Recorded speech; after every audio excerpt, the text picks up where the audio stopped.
Some monstrous matchups are simply inevitable. We all needed to know who would win, Freddy or Jason, Alien or Predator, Godzilla or King Kong. So the heavy responsibility falls on me to finally weigh in on the scariest two monsters of all time. Stephen King's most horrifying creation, Pennywise the Dancing Clown, and the greatest nightmare from the bowels of the Star Wars universe, Baby Yoda. So before we truly descend into the depths of madness by putting the two greatest terrors of pop culture together, let's look at why both of them are the living embodiments of existential dread. The first monster we'll take a close look at is the creature most commonly referred to as Pennywise. In reality, it is an extra-dimensional creature composed of pure light, deadlights to be exact, that make any mortal who sees them go mad or immediately lose their life. It crashed on the land that would become Derry, Maine millions of years ago on an asteroid. After slumbering for a few million years, it began a cycle every 27 years, where it would awaken and feed on humans, primarily children. Its powers are many. Pennywise takes the form of any person's greatest fear, using that fear to either scare them into submission or manipulate them into coming to the sewers where it lives. There, it paralyzes its victims with the deadlights before consuming them. The being can also erase the memories of adults, making the monstrous acts it performs seem like no big deal. I mean, what town doesn't have a clown monster running around its sewers? If that wasn't enough, it can also assume the form of a vicious spider monster that can only be destroyed by something called the Ritual of Chud. Seeing as this ritual is super strange and can only really be discovered through random research, it's nearly undefeatable. What's really terrifying about it, though, has nothing to do with its powers or creepy clown makeup. Nope, the true terror comes from its personality and what it represents.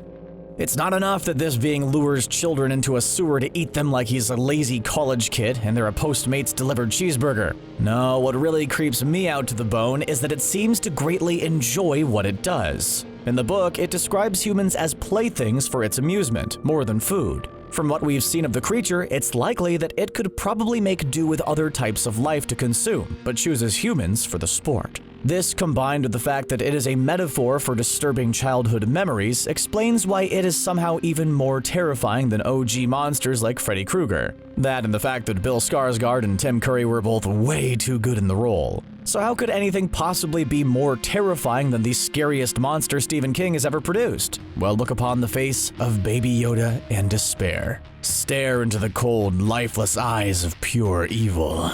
While many are fooled by the child's adorable face, do not be fooled. This being is actually 50 years old, and a descendant of a long line of zealots that sow dissent and violence across the galaxy using superhuman powers. These Jedi were once the scourge of galactic order, nearly assassinating the Emperor to take control of the government. And before we go any further, it's time for a word from our sponsor. This video is brought to you by the Galactic Empire, the best service for bringing peace and justice to the galaxy since 19 years before the Battle of Yavin. If you have any interest in serving as one of the greatest soldiers in the universe or have knowledge of a certain bounty hunter and his companion, please call Moff Gideon at this number. That's 555-Darksaber.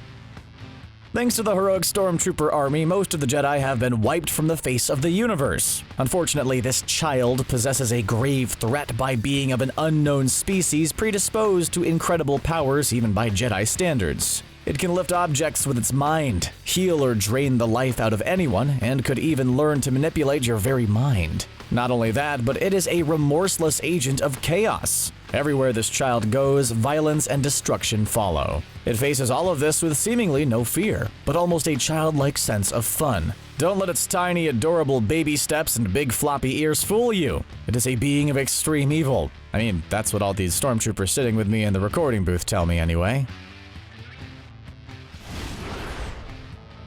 So how could Pennywise and Baby Yoda ever end up together in the same plane of existence? Well, there seems to be only two options. Either Baby Yoda goes to Derry or Pennywise goes to that galaxy far, far away. If E.T. taught us anything, it's that when cute little aliens arrive on the planet Earth, everybody goes nuts. It's likely that Baby Yoda wouldn't even get to Pennywise, seeing as it would have to deal with shady government conspiracies and a mild Reese's Pieces addiction. So I think it would make a lot more sense to have Pennywise come over to the Star Wars universe. I mean, that world has so many monsters and creepy aliens in it that Pennywise could probably walk into any cantina and fit in just fine. In this hypothetical situation, the meteor that brought it to Earth crashes on some sparsely populated planet like Tatooine. There, it begins its cycle of manipulating the population's fears before luring them into the sewers to consume them in a horrifying display of teeth and viscera. Honestly, that's probably already happening in the Star Wars universe. Tell me again how it isn't just a Sarlacc pit? It's not hard to imagine a standard Mandalorian plot where Din Djarin and the child arrive at the small town Pennywise is terrorizing. Pretty much every place they go to is overrun with some kind of monster that Mando ends up getting hired to take on, like some intergalactic witcher. While most of the adults seem more or less oblivious to everything that's going on in the town, Mando gets flagged down by a kid, who offers him real money to investigate the disappearances none of the adults care about. At first, Mando doesn't care either. And then the boy mentions something about a clown, and it stirs something deep inside him, a gut feeling that something isn't right. Mando puts Baby Yoda back into the Razor Crest before hunting down the monster that is terrorizing the place. As he secures his small ward in the ship, he thinks he sees a white figure in the far distance, holding what appears to be a red balloon. Once he looks away and looks back though, the figure's gone. As he tracks the disappearances to the sewer system, he has to contend with disturbing images and visions from his past. Old Mandalorians who were taken out during the Great Purge seem to stare at him from a distance. He also sees his parents deeper in the sewers, being pursued by advanced battle droids from the old Separatist army. Without thinking, he chases after them deep into the sewer, only to get caught in a dead end. Mando turns around and now sees 3 doors that he didn't see before. Each door is labeled scary, very scary, and not scary at all. Mando crosses into the not scary at all room only to be instantly chased out by the charred ghosts of his deceased parents. As he fights through Pennywise's maze of memory horrors, he eventually finds the center of the sewer. There he's confronted by the legitimate Pennywise who tries to attack him. Mando, unafraid of monsters unlike most of Pennywise's prey, fights Pennywise off with his flamethrower, forcing the creature to turn into its giant spider form. Just as Mando tries to attack his enemy, however, he's snared by the deadlights that put him unconscious. Hours later, the child emerges from the Razor Crest, curious to find out where his father figure has gotten off to. Lost and alone, the child marches through town until it comes across a sewer opening. A friendly face appears with a smile that beckons him to approach it. "You lost?" the white-faced stranger asks. Baby Yoda nods. Then the stranger offers to help the child find his lost friend. That's when a familiar face snatches Baby Yoda right before Pennywise would pull him into the sewer. The kid who hired Din to take out Pennywise takes him to meet his group of friends who have united to stop Pennywise. They then enlist the child into their version of the Losers Club, with speeder bikes instead of regular bicycles. Think Enfys Nest from Solo mixed with the gang from the It movies. Now that their plan to send a Mandalorian to destroy it has failed, they decide to take matters into their own hands, since the adults never will. The new and improved Losers Club takes off with Baby Yoda to the sewers to find Din Djarin and the missing children. They explain to the child that in order to defeat Pennywise, they have to stop being afraid of it. Baby Yoda just looks up at them, blinking, as if it hears, but with no comprehension.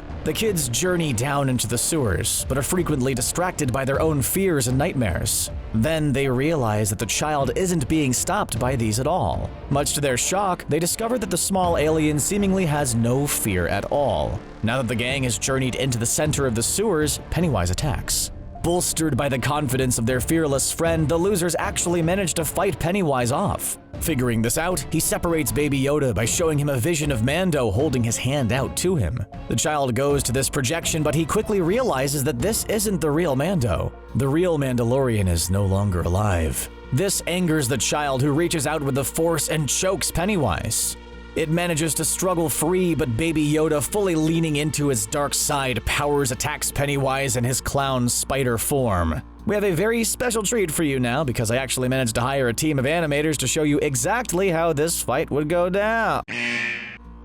What? What do you mean we can't show the animated clip? Well, apparently a clip of Baby Yoda slowly chopping Pennywise's legs off with the Force and then the losers hitting him with said legs somehow isn't age appropriate. Anyway, once Pennywise is beaten, Baby Yoda will go to pull out his heart just like in the movie. Only instead of destroying that heart, he gobbles the bad boy down. He then absorbs the deadlights into himself, revealing the true monster that has always been hiding behind those big, precious eyes. Then he turns on the rest of the losers. He unhinges his jaw and consumes all of his former friends in a brutally monstrous display. Once again, I hired an animator to show you this, but YouTube won't let me use it. So here's more of those popsicle puppets.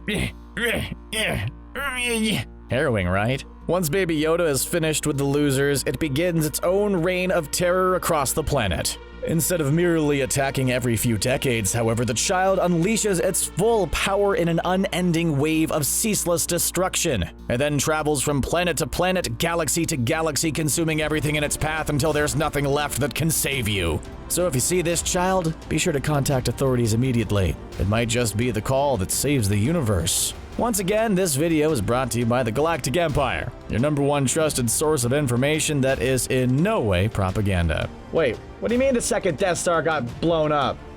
Long live the Emperor?